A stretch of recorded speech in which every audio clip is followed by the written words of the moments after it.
Ukrainian President Volodymyr Zelensky says the Russian leader Vladimir ইউক্রেনীয় Putin president Zelensky জানান, ব্যাপক ক্ষয়ক্ষতির কারণে পুতিন যুদ্ধে নিয়ন্ত্রণ হারিয়েছেন।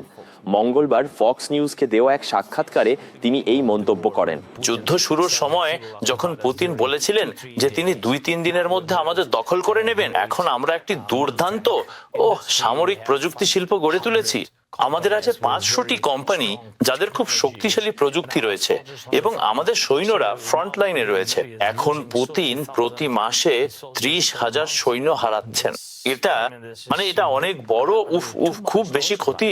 প্রেসিডেন্ট ট্রাম্প যেমন বলেন এটা অনেক ক্ষতি, কিন্তু পুতিন এই যুদ্ধ থামাতে চান না। তাই এখন উদ্যোগ পুতিনের হাতে নেই এবং এটাই সবচেয়ে বড় পরিবর্তন। আমরা এই যুদ্ধ থামাতে চাই। আমরা অনুরোধ করছি, জানেন তো, প্রেসিডেন্ট ট্রাম্প চান, ইউরোপীয়রাও চান, কিন্তু পুতিন চান না।